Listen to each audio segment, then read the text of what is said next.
Hello everyone, this is Anne from Dragonfly Books and Art.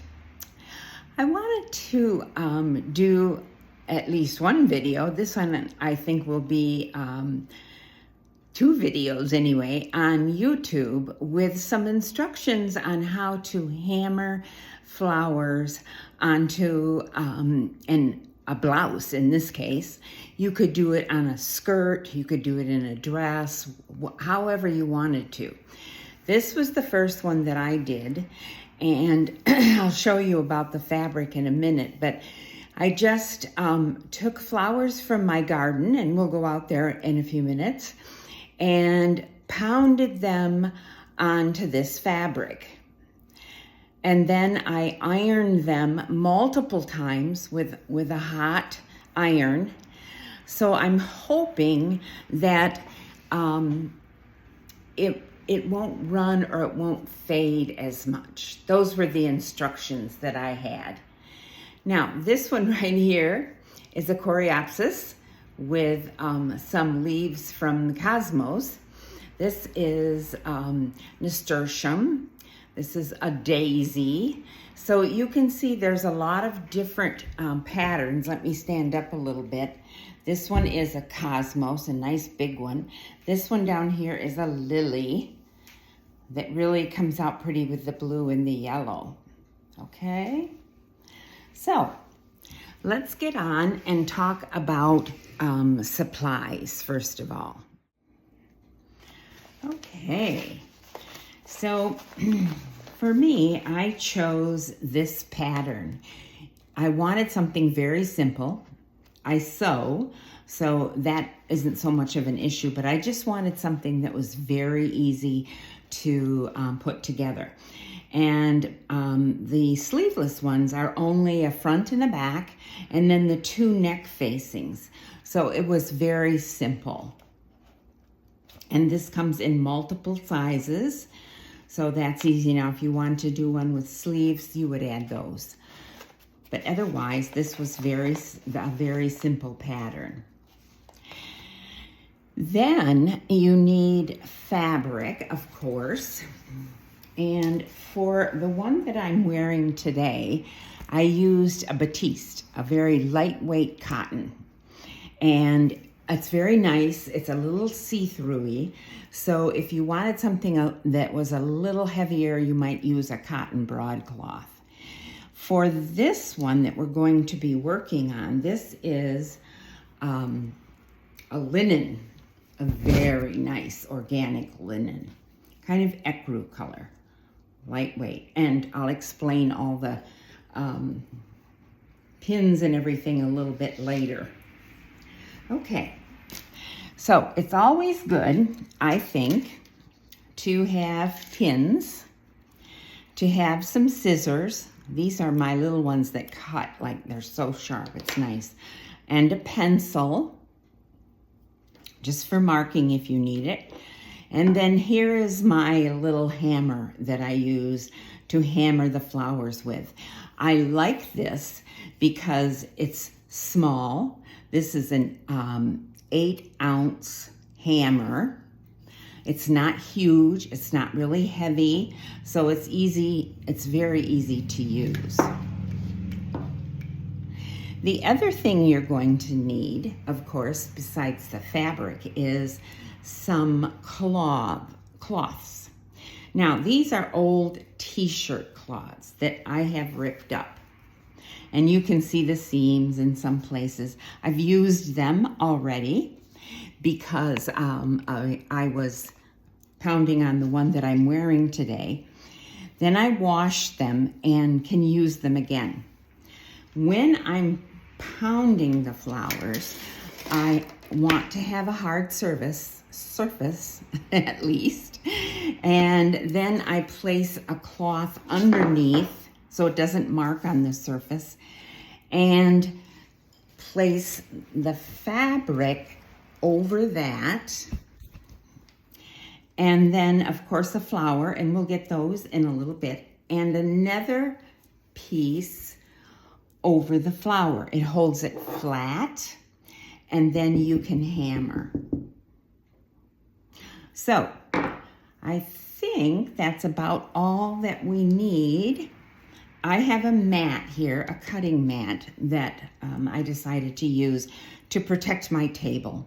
But other than that, I think we have pretty much covered what we would need for pounding the flowers.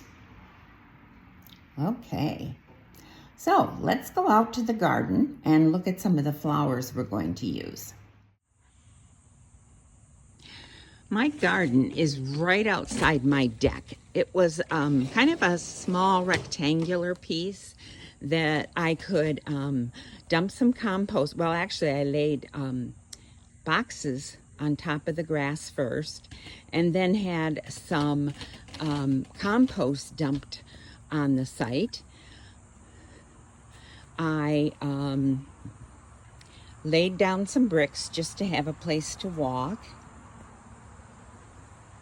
And this year has been especially wonderful in Flint, in Michigan, for growing. Everything has just kind of shot up.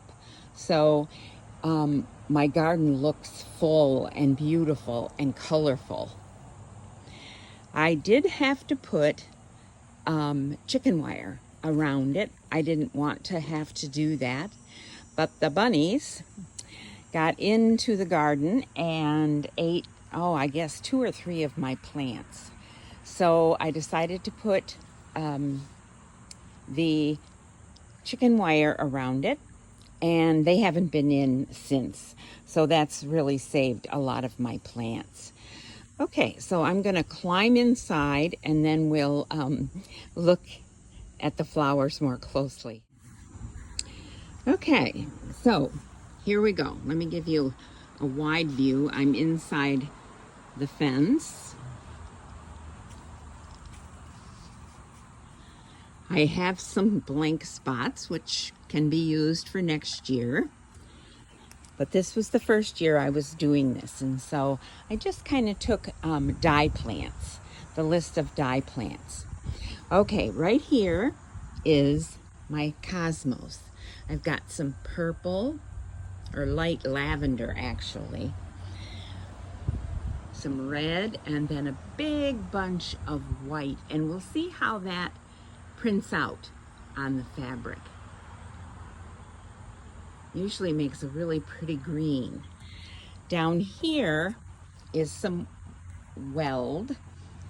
It takes 2 years for the weld to produce what you need for dyeing. So this is the first year. Then this is another new plant that I just put in later in the year. And I think that this is saffron. I'm not sure. We'll see when the flowers come up.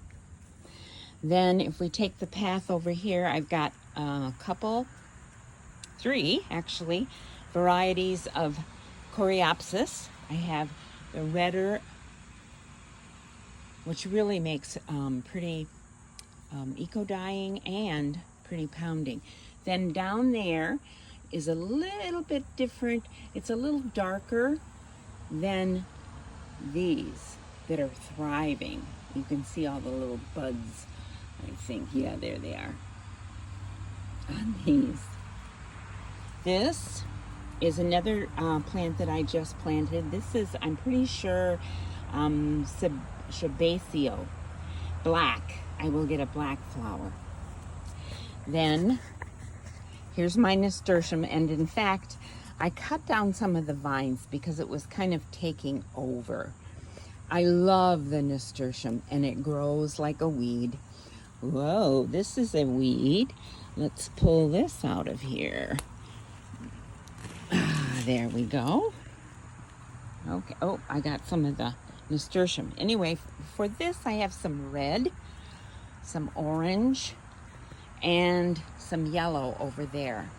And you can see that it's growing, the vine. I let it go along the fence there. But it was kind of overpowering my coreopsis and this purple plant here, so I cut some back. But you can see I still have tons of flowers. This is phlox. We've had some pretty flowers already, and we're getting some second ones. These two bushes are Biden. One is an orange, one is a yellow. Here's a daisy. And actually, here's where I had some of my rudbeckia plants that the bunnies got. And then over here, I put some of my extra alyssum that I put in the garden. This is a fern, which I tried a couple of times, but it didn't seem to work too well. But I might use it for a discharge plant.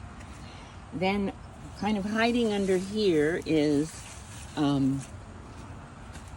basil. You can smell it. And this huge thing too, really grew, is lemon balm. I've used this to dye. Makes a beautiful light green. And then if you use iron with it, it darkens it to a darker green. It's very pretty. I like it.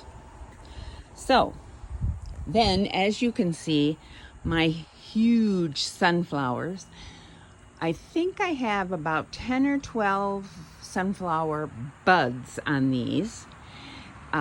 There's only one that's fully blooming. That's the back of it there. And then the other ones are about ready to come out. I've staked them. They're very, very sturdy, but we get winds from the west here. So I worried a little bit about some of the winds. And then I've got over here some geranium. Those red ones make beautiful pounded flower prints.